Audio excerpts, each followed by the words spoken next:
Hello, आप सभी का बहुत बहुत स्वागत है नर्सिंग गुरुकुल की इस बेहतरीन और अमेजिंग से लर्निंग प्लेटफॉर्म में।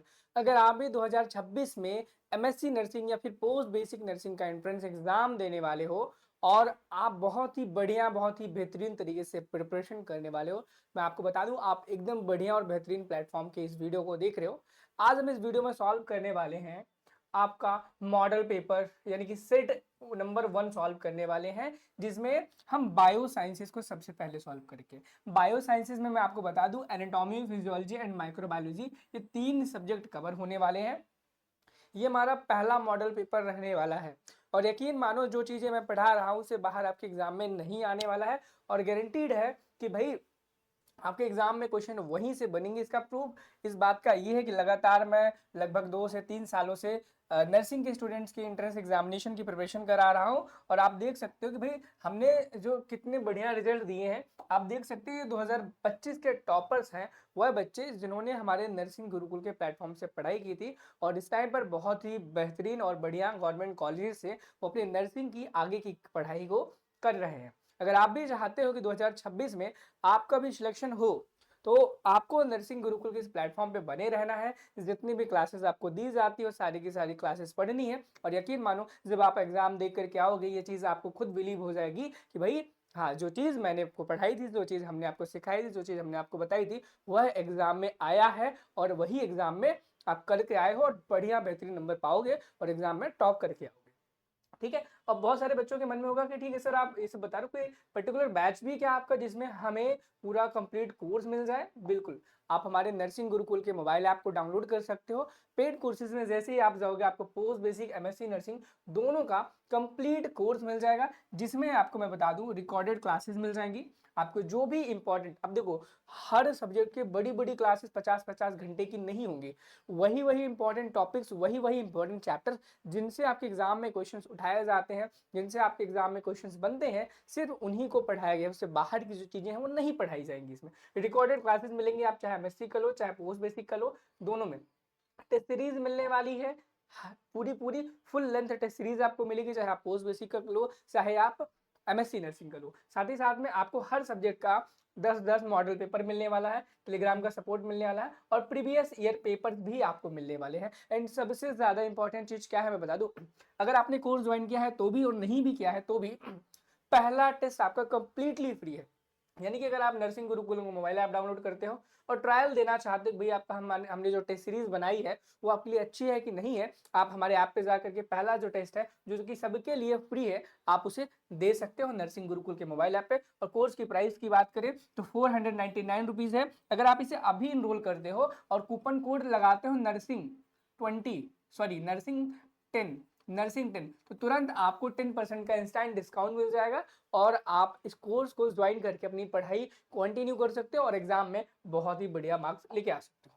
चलिए चलिए स्टार्ट करते हैं आपका जो मॉडल पेपर नंबर 1 है उसको सॉल्व करना। तो मैंने बता ही दिया मॉडल पेपर नंबर 1 है और इसमें हम बहुत सारे क्वेश्चंस को करने वाले हैं, जिसमें से सबसे पहले हम करेंगे आपका एनाटॉमी एंड फिजियोलॉजी का क्वेश्चंस को करेंगे। सबसे पहले हमारी जो यूनिट आएगी वो एनाटॉमी एंड फिजियोलॉजी होगी और यकीन मानो जो क्वेश्चन मैं करा रहा हूँ ये मत सोचना कि मैं बहुत इजी करा रहा हूँ, मैं बहुत हार्ड करा रहा हूँ। जो मैं करा रहा हूँ वहीं से एग्जाम में क्वेश्चन आएगा। आप पहला क्वेश्चन देखोगे बेशक बहुत ही इजी क्वेश्चन है, लेकिन एग्जाम में ऐसे ही क्वेश्चंस आपको देखने को मिलेंगे। इससे बाहर के क्वेश्चन आपके एग्जाम में देखने को ही नहीं मिलेंगे। ठीक है, चलो सबसे पहले क्वेश्चन को करते हैं और पहला क्वेश्चन कहता है the power house of the cell, यानी कि पावर हाउस ऑफ सेल किसे कहा जाता है। सिंपल सी बात है, हर बच्चे को पता होगा और आपको भी पता होगा भाई, आप नर्सिंग कर चुके हो, कोई जीएनएम कर चुका है, कोई पोस्ट एमएस बीएससी नर्सिंग कर चुका है और इतना बेसिक से क्वेश्चन आपको इजीली पता ही होगा। लेकिन लेकिन लेकिन ध्यान रखना, राइबोसोम को हम प्रोटीन फैक्ट्री बोलते हैं। क्या बोलते हैं? प्रोटीन फैक्ट्री बोलते हैं और यह क्वेश्चन भी आपसे पूछा जा सकता है क्योंकि देखो माइटोकॉन्ड्रिया बहुत इजी है और हर बच्चे को पता होता है। ठीक है, और न्यूक्लियस को हम क्या बोलते हैं? ब्रेन बोलते हैं या फिर कंट्रोल सेंटर बोलते हैं। क्या बोलते हैं? कंट्रोल सेंटर बोलते हैं। किसका? सेल का। ठीक है, और गोल्जी अपरेटस क्या होता है? गोल्जी अपरेटस लिपिड्स का सिंथेसिस करता है, लिपिड का, स्टेरॉइड्स का, इन चीजों का ये सिंथेसिस करता है। ठीक है, अगला अगला जो क्वेश्चन होने वाला ये बहुत ज्यादा इंपॉर्टेंट है और क्वेश्चन ऐसे ही पूछे जाएंगे। अगला क्वेश्चन कहता है the part of the brain regulates body temperature, यानी कि ब्रेन का वह कौन सा पार्ट है जो कि बॉडी टेम्परेचर को रेगुलेट करता है। और आई थिंक बहुत ही अच्छा क्वेश्चन है और क्वेश्चन ऐसे पूछे जाते हैं और यह भी बहुत ज्यादा इंपॉर्टेंट क्वेश्चन है। तो भाई क्या इस क्वेश्चन का आंसर क्वेश्चन नंबर 2 का क्या हो जाएगा, क्या वो बॉडी टेम्परेचर को कौन सा ब्रेन का पार्ट है जो कि रेगुलेट करता है, क्या वो हाइपोथैलेमस है, सेरिबेलम है या फिर मेडुला ऑब्लंगेटा है। तो बॉडी टेम्परेचर को मेंटेन कौन करता है, वो हाइपोथैलेमस करता है। कौन करता है बच्चों, हाइपोथैलेमस करता है। नहीं नहीं नहीं नहीं सॉरी, हाइपोथैलेमस नहीं, वो सेरिबेलम करेगा। क्या करेगा, सेरिबेलम करेगा। कौन करने वाला है, सेरिबेलम करने वाला है। ठीक है चलो, नहीं सॉरी सॉरी सॉरी, सेरिबेलम नहीं, हाइपोथैलेमस करेगा। मैं थोड़ा सा कंफ्यूजन में, मुझे लगा कि सेरिब्रम लिखा हुआ है। अगर सेरिब्रम लिखा हुआ था तो 1% चांस थोड़ा सा रहता है कि कर सकता है वो, लेकिन ये सेरिबेलम था, सेरिब्रम नहीं था। तो इस हिसाब से हमारा जो क्वेश्चन हो जाएगा, इस क्वेश्चन का राइट जो करेक्ट आंसर है, क्लियर एंड फाइनली बता रहा हूँ, सेकंड क्वेश्चन का right answer option number C यानी कि हाइपोथैलेमस हो जाएगा। थोड़ा सा कंफ्यूजन था, कोई बात नहीं, सभी को होता है कंफ्यूजन, मैं भी इंसान हूँ। अगला क्वेश्चन है the only movable bone in the skull is, यानी कि स्कल के अंदर, यानी कि हमारी खोपड़ी के अंदर कौन सी मूवेबल बोन होती है। और आपको पता होगा कि हमारे स्कल में जितनी भी बोन होती हैं वो मूवेबल नहीं होती। क्या हो सकता है कि आप ऑसिपिटल बोन को हिला सको, क्या हो सकता है कि आप इथमॉइड बोन को हिला सको, हो सकता है कि आप पेराइटल बोन को हिला सको अपनी मन मर्जी के मुताबिक, नहीं ना। तो वही बताना है आपको कि कौन सी ऐसी बोन है स्कल की जो कि मूवेबल है। क्या वो मैग्जिला है, मैंडिबल है, फ्रंटल बोन है, टेम्पोरल है। फ्रंटल तो भैया ये माथे वाली, आप इसे हिला ही नहीं सकते हो। टेम्पोरल भी नहीं हिला सकते हो, आपको पता है। एंड मैग्जिला मैंडिबल, क्या मैग्जिला मैंडिबल में, अब मैग्जिला पता है आपको कि अपर जॉ वाला जो ये पार्ट होता है जिसमें जो बोन होती है उसको मैग्जिला बोलते हैं। और यह भी इमूवेबल है बच्चों, क्या है, इमूवेबल है, इसे आप मूव नहीं करा सकते हो। तो मैंडिबल जो है यही वो बोन है हमारे स्कल की जिसे हम मूव करा सकते हैं। और ये बहुत ज्यादा इंपॉर्टेंट क्वेश्चन है, एग्जाम में आपसे पूछा जा सकता है, ठीक है, याद रखना। चलो अगला क्वेश्चन पूछते हैं, Peyer's patches are found in which part of the GIT, यानी कि गैस्ट्रोइंटेस्टाइनल ट्रैक्ट में पेयर्स पैचेस जो होते हैं वह कहां पर पाए जाते हैं। क्वेश्चन नंबर 4 है। तो क्वेश्चन नंबर 4 में आपको पता होना चाहिए, क्वेश्चन नंबर 4 का क्या आंसर हो जाएगा।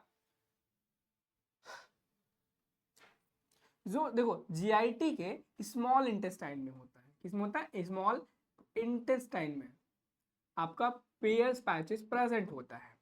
अब पूछा जाए कि स्मॉल इंटेस्टाइन में तो 3 पार्ट होते हैं, ड्यूडेनम, जेजुनम, इलियम, ये 3 पार्ट होते हैं। अब इन तीनों पार्ट के नाम आपको देखो, ड्यूडेनम, इलियम, ये 2 पार्ट लिखे हुए हैं। स्टमक बिल्कुल भी नहीं है, आपको पता है क्योंकि स्मॉल इंटेस्टाइन का पार्ट थोड़ा ना स्टमक। और कोलोन तो भैया है ही नहीं। तो आपके पास 2 ऑप्शन है कि भाई इलियम हो सकता है या ड्यूडेनम हो सकता है।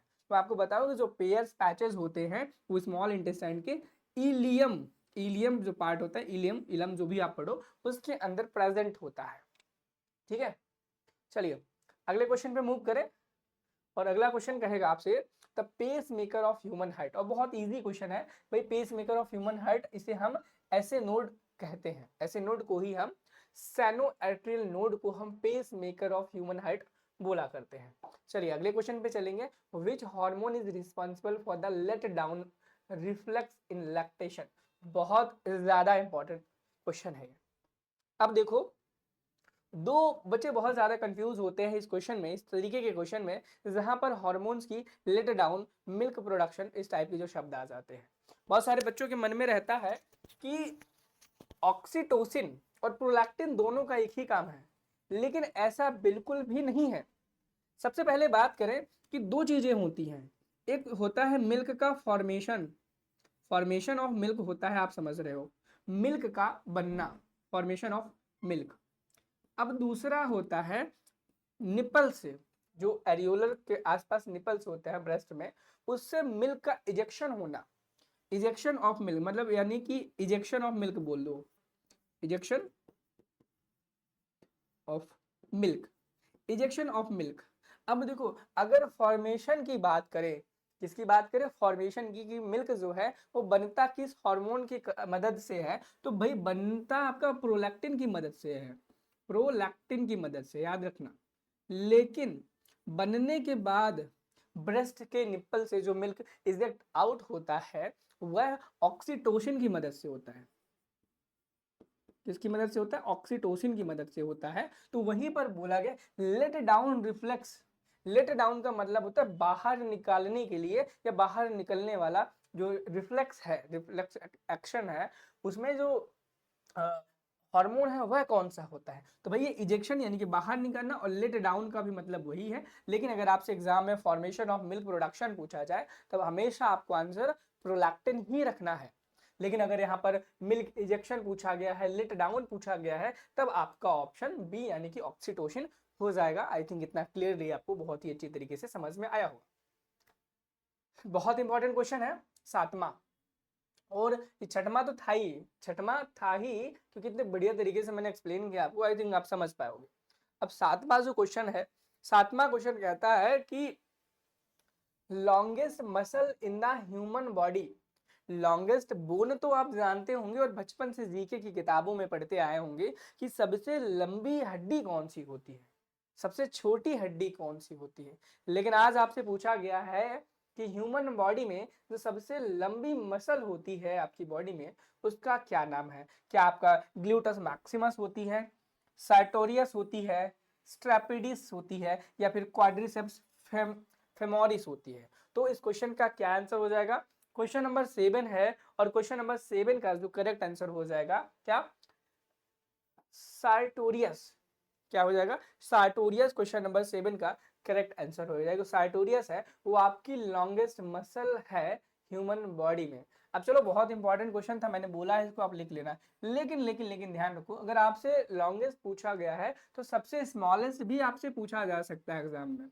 क्या पूछा जा सकता है, स्मॉलेस्ट भी पूछा जा सकता है। अब स्मॉलेस्ट को आपको कमेंट सेक्शन में हमें बताना है कि भाई कमेंट में आप टाइप करो कि हमारी स्मॉलेस्ट जो मसल है वह कौन सी है, ये चीज आपको हमें बतानी है कमेंट बॉक्स के थ्रू। तो जल्दी से जाओ कमेंट करके जरूर बताओ।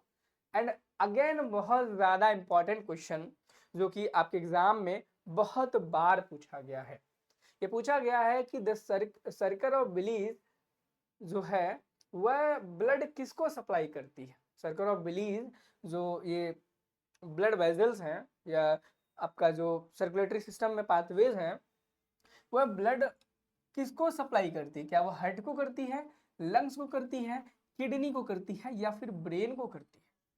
तो सर्कल ऑफ विलीज की अगर हम बात करते हैं तो सर्कल ऑफ विलीज क्या करता है, ब्रेन को ब्लड सप्लाई करता है। क्या करता है, ब्रेन को ब्लड सप्लाई करता है। चलिए, ये बहुत इंपॉर्टेंट क्वेश्चन है, इसे भी अपनी कॉपी में नोट डाउन कर लेना। और यकीन मानो जैसे जैसे मैं क्वेश्चंस को करा रहा हूँ, अगर कमेंट सेक्शन में जरूर बताना कि भाई जो चीजें मैं बता रहा हूँ समझ में आ रहा है कि नहीं आ रहा है, आप उसे बढ़िया तरीके से पढ़ रहे हो या नहीं पढ़ रहे हो। और यकीन मानो आरंभ बैच में जो हमारा कोर्स है 499 रुपीज का नर्सिंग गुरुकुल के मोबाइल ऐप पे, उसमें भी इसी तरीके से आपको पढ़ाया जाएगा और बेहतरीन तरीके से पढ़ाया जाएगा ताकि आपका एग्जाम क्वालिफाई हो सके। चलिए अगला क्वेश्चन देखते हैं। अगला क्वेश्चन कहता है the normal pH range of human blood is, यानी कि ह्यूमन ब्लड जो है उसकी नॉर्मल पीएच वैल्यू कितनी होती है, क्वेश्चन नंबर 9 कहता है। तो आपको पता होना चाहिए कि जो आपका ह्यूमन ब्लड होता है स्लाइटली बेसिक होता है। क्या होता है, स्लाइटली बेसिक होता है। इसका मतलब ये है कि न्यूट्रल से तो ऊपर ही होगा, और न्यूट्रल की वैल्यू 7 होती है, आपको पता है। तो स्लाइटली बेसिक है, तो कितना है बेसिक, 7.5 से लेकर के 7.6 इसका जो है नहीं, अब देखो एग्जैक्टली वैल्यूज आपसे शायद ना पूछे, आपसे एग्जाम में एग्जैक्टली वैल्यूज ना पूछे, तो याद रखना कि भाई अगर आपसे ह्यूमन ब्लड का पूछा जाए तो आपने बचपन नहीं पढ़ा हो, 7.4 एग्जैक्ट वैल्यू पढ़ ली होगी। लेकिन यहाँ पर एक रेंज बोला गया है, आपने बचपन में पढ़ा होगा 7.4 पढ़ा होगा, लेकिन अगर आप देखोगे तो इसमें से 7.4 कहीं भी नहीं आ रहा है, 7.4 यहाँ भी नहीं आ रहा है, यहाँ भी नहीं आ रहा है। तो भाई यही एक वैल्यू है यहाँ पर जिसमें 7.4 इसका आंसर में ऑप्शन दिया गया हुआ है। अगले क्वेश्चन में मूव करेंगे जब हम, तो देखेंगे यहाँ पर isolates of Langerhans are present in, यानी कि आइसोलेट्स ऑफ लैंगरहैंस जो है वह हमारी बॉडी के किस ऑर्गन में प्रेजेंट होती हैं, क्वेश्चन नंबर 10 यह पूछ रहा है। तो कहाँ पर प्रेजेंट होती हैं? पेनक्रियाज में होती है। आई थिंक ये बचपन से आप पढ़ते आ रहे हैं और ये थोड़ा सा कम इंपॉर्टेंट है, अगर आप नहीं भी करोगे तो कोई दिक्कत वाली बात नहीं है, लेकिन आपको ये पता होना चाहिए। और ये क्वेश्चन बहुत इंपॉर्टेंट है, एग्जाम में पूछा जा सकता है। देखो बहुत ज्यादा हार्ड क्वेश्चन आपसे नहीं पूछेगा, कोई भी एग्जाम हो कितना भी बड़ा हो। एनाटॉमी एंड फिजियोलॉजी वही तो है जो आपने नर्सिंग के फर्स्ट सेम में पढ़ी थी, फर्स्ट सेम वाली तो है, कोई बहुत हैवी तूफान चीज तो है नहीं है भैया कि भाई एक नई कोई एनाटॉमी फिजियोलॉजी आ गई हो, वही है ना। तो वही क्वेश्चन इजी भी रहेंगे, लेकिन जब हम हार्ड सब्जेक्ट को पढ़ेंगे तो उनके क्वेश्चंस भी हार्ड रहेंगे, ऑब्वियस सी बात है। ठीक है, चलो अगले क्वेश्चन पे चलेंगे। तो अगला क्वेश्चन कहता है कि which blood group is known as the universal recipient, यानी कि इनमें से कौन सा ब्लड ग्रुप है जो कि यूनिवर्सल रेसिपिएंट है। क्या है बच्चों? यूनिवर्सल रेसिपिएंट है। तो कौन सा है? ए बी पॉजिटिव जो होता है वो यूनिवर्सल रेसिपिएंट होता है। लेकिन अब आपको कमेंट सेक्शन में हमें यह भी बताना है कि यूनिवर्सल डोनर कौन होता है, यह भी आपको हमें बताना है। ठीक है, चलिए अगले क्वेश्चन पे चलेंगे। अगला क्वेश्चन कहता है the valve located between right atrium and the right ventricle. और ध्यान रखना राइट एट्रियम और राइट वेंट्रिकल के बारे में पूछा गया है, यानी कि अगर आपका ये हार्ट है और ये आपके चारों चैम्बर्स हैं और ये राइट एट्रियम है और ये राइट वेंट्रिकल है, तो यहाँ पर जो वॉल्व प्रेजेंट है उसके बारे में आपसे पूछा गया है, इस वॉल्व का क्या नाम है। क्वेश्चन नंबर 12 का जो क्या आंसर हो जाएगा, इसे आयोटिक वॉल्व बोलते हैं। क्या बोलते हैं? मैं हमेशा थोड़ी सी गड़बड़ क्यों कर दे रहा हूँ। इसे हम ट्राइकस्पिड वॉल्व बोलते हैं बच्चों। क्या बोलते हैं? ट्राइकस्पिड वॉल्व बोलते हैं। लेकिन वहीं पर आपसे लेफ्ट एट्रियम या लेफ्ट वेंट्रिकल के बारे में पूछा गया होता है तो आप इसे बाइकस्पिड वॉल्व बोलेंगे। क्या बोलेंगे? बाइकस्पिड वॉल्व बोलेंगे। ठीक है, चलो। और ये इंपॉर्टेंट है थोड़ा सा, क्योंकि कंफ्यूजन होती है बड़े बड़े लोगों को, और मुझे भी थोड़ी सी हो गई थी, जैसे मैंने गलती से आयोटिक वॉल्व बोल दिया। ठीक है, अब चलो total number of cervical vertebrae in humans. इस क्वेश्चन में बोला गया है कि कितनी नंबर ऑफ सर्वाइकल वर्टिब्री होती हैं ह्यूमंस के अंदर। तो भाई कितनी होती हैं? 7 होती हैं। यही तो था, cervical, thoracic, lumbar, sacral, coccyx. तो ये 7 होती है, ये 5 होती है, ये 12 होती हैं, और यह भी एक होती है और यह भी होती है। जब इसे टोटल आपको काउंट करते हैं तो कितनी होती है? 24 हो जाती है ना। 6 7 7 14, 14 10 24, तो 26, सॉरी 26 होती है। सीरियली अरेंज 26 वर्टिब्रल कॉलम होती हैं। ठीक है, और सर्वाइकल वर्टिब्री का पूछा तो हो सकता है आपसे लंबर, थोरैसिक इनका भी पूछ ले। ठीक है, चलो अगले क्वेश्चन पे मूव करेंगे। अगला क्वेश्चन कहता है which organ is referred to as the graveyard of RBC. और बहुत बेसिक क्वेश्चन है, स्प्लीन इसका आंसर, आप बचपन से इसे पढ़ते आ रहे होंगे। चलिए अगले क्वेश्चन पे चलेंगे। The nerve involved in carpal tunnel syndrome, यानी कि क्वेश्चन नंबर 15 कहता है कि कौन कार्पल टनल सिंड्रोम में कौन सा नर्व इन्वॉल्व होती है। क्वेश्चन नंबर 15 है, ये कार्पल टनल सिंड्रोम में कौन सी नर्व इन्वॉल्व होती है। इस क्वेश्चन में यह पूछा गया, क्या वो अल्नर नर्व इन्वॉल्व होती है, रेडियल नर्व होती है, मेडियन नर्व होती है, सिएटिक नर्व इन्वॉल्व होती है। तो आपको पता होगा कि जो कार्पल टनल सिंड्रोम होता है उसमें मेडियन नर्व जो होती है उसका इन्वॉल्वमेंट रहता है। और ये जो क्वेश्चन है वो महा इंपॉर्टेंट हो जाता है आपके नर्सिंग में, पोस्ट बेसिक और एमएससी नर्सिंग एंट्रेंस एग्जामिनेशन के लिए। ठीक है, चलो अब 15 क्वेश्चन हमने कर लिए हैं आपके एनाटॉमी एंड फिजियोलॉजी के। एंड अब हम 15 ऐसे क्वेश्चन करेंगे जो कि आपके माइक्रोबायोलॉजी के होने वाले बच्चों। किसके? माइक्रोबायोलॉजी के 15 क्वेश्चन। अब मतलब 15 क्वेश्चन आपके एनाटॉमी एंड फिजियोलॉजी के हो गए और दूसरा सेक्शन बचा माइक्रोबायोलॉजी। अब हम माइक्रोबायोलॉजी का क्वेश्चन करने वाला है। अब क्वेश्चन कहता है कि who is the father of the microbiology and father of bacteriology. और ये क्वेश्चन आपने बहुत ही ध्यान से फर्स्ट सेम के एग्जाम में भी पढ़ा होगा, और आपको पता होगा कि लुईस पास्चर जो होते हैं ये फादर ऑफ माइक्रोबायोलॉजी, इनको ही हम कहते हैं। क्या कहते हैं? इनको ही हम फादर ऑफ माइक्रोबायोलॉजी कहते हैं। अगले क्वेश्चन पे जब हम मूव करेंगे कि क्वेश्चन बहुत ज्यादा इंपॉर्टेंट अगला वाला, और ये कहता है कि which immunoglobin is capable of crossing the placenta, यानी कि कौन सा इम्यूनोग्लोबिन है, एंटीबॉडी है जो कि प्लासेंटा को क्रॉस कर सकती है। क्वेश्चन नंबर 17, तो आपको पता होगा कि जो सबसे स्मॉलेस्ट होगी एंटीबॉडी वही क्रॉस कर सकती है ना। तो कौन सी है? आईजीजी। क्या है? आईजीजी। बहुत ज्यादा इंपॉर्टेंट है कि कौन सी एंटीबॉडी है जो कि प्लेसेंटा को क्रॉस कर सकती है, और एग्जाम में फ्रिक्वेंटली बहुत बार पूछा गया है। ठीक है, चलो अगले क्वेश्चन में चलेंगे। अगला क्वेश्चन कहता है the Widal test used for diagnosis of, यानी कि जो विडाल टेस्ट होता है वह किसके डायग्नोसिस के लिए इस्तेमाल किया जाता है? क्या वो टाइफाइड होता है, मलेरिया होता है, ट्यूबरक्लोसिस होता है, एड्स होता है? तो टाइफाइड होता है, ये चीज आपको पता ही होगी। एंड बाकी ट्यूबरक्लोसिस किससे पता करते हैं, एड्स किससे पता करते हैं, मलेरिया किससे पता करते हैं, ये चीज आई थिंक आपको पता ही होगी क्योंकि आप ऑलरेडी जीएनएम या फिर बीएससी नर्सिंग करके आए हुए हो। और नहीं पता है तो भाई इनके पता करना, क्योंकि एग्जाम में आपसे पूछे जाएंगे। ठीक है, अगले क्वेश्चन पे चलेंगे। क्वेश्चन नंबर 19 कहता है कि standard temperature and pressure for autoclaving, यानी कि जो ऑटोक्लेविंग की जो प्रोसेस होती है, जब हम माइक्रोबायोलॉजी में ऑटोक्लेविंग की प्रोसेस पढ़ते हो ना, तो उसका जो स्टैंडर्ड टेम्परेचर है वह कितना होता है? तो ऑटोक्लेविंग में आपको पता होगा कि भाई आपका 121 डिग्री जो टेम्परेचर होता है 15 एलबीएस पर, एलबीएस प्रेशर पर, एंड उसे हम 15 से 20 मिनट के लिए करते हैं। क्या करते हैं? 15 से 20 मिनट के लिए 121 डिग्री टेम्परेचर पर और 15 एलबीएस प्रेशर पर रखते हैं ऑटोक्लेविंग में। ठीक है, अगले क्वेश्चन में मूव करेंगे।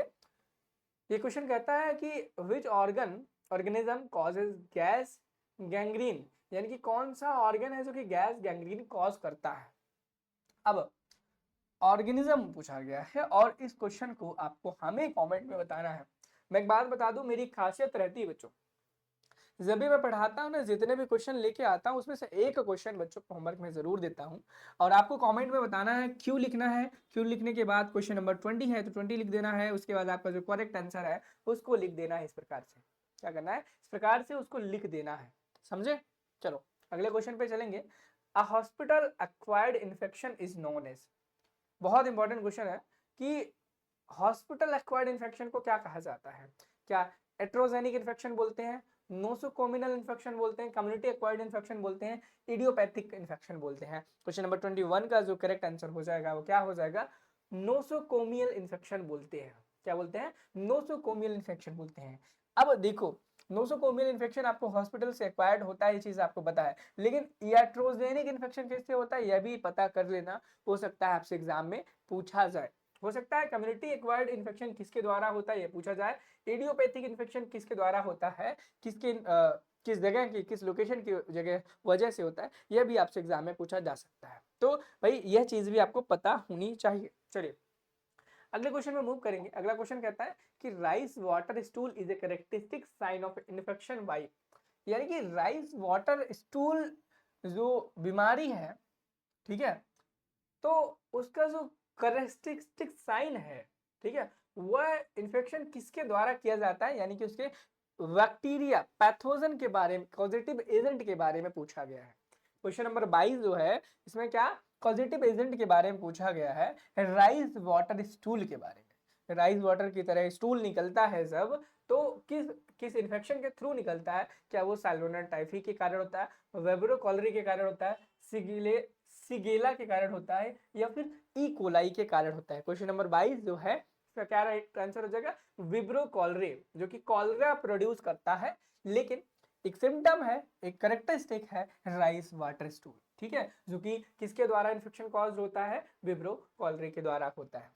अब अगला क्वेश्चन है which of the following is an acid fast bacillus, यानी कि एएफबी इनमें से कौन सा है जो कि एसिड फास्ट बेसिलस है? क्वेश्चन नंबर 23 कहता है, तो क्वेश्चन नंबर 23 का माइक्रोबैक्टीरियम ट्यूबरक्लोसिस जो है वो एएफबी है, ये चीज आपको पता होनी चाहिए। चलो क्वेश्चन नंबर 24 पे चलेंगे। क्वेश्चन नंबर 24 कहता है the causative agent of syphilis, बहुत इंपॉर्टेंट क्वेश्चन है कि भाई causative agent of syphilis, syphilis एक एसटीडी है या फिर एसटीआई है? अब दोनों ही है एक तरीके से, ये सेक्सुअली ट्रांसमिटेड इन्फेक्शन भी है और सेक्सुअली ट्रांसमिटेड डिजीज भी है, ये चीज आप जानते होंगे। तो सिफिलिस किसके द्वारा होती है? आपका निजेरिया गुनेरिया ट्रिपेनो ट्रिपोनीमा पैलिडियम या क्लेमाइडिया ट्रैकोमोनेटिस ट्राइकोमोनास वेजिनालिस, इस तरीके के आपको जो ऑप्शंस दिए गए हैं, आपको पता होगा कि जो आपका सिफिलिस है, सिफिलिस आपका ट्रिपोनीमा पैलिडियम के द्वारा होता है, ठीक है, याद रखना जो सिफिलिस का कॉजेटिव एजेंट होता है ट्रिपोनीमा पैलिडियम के द्वारा होता है।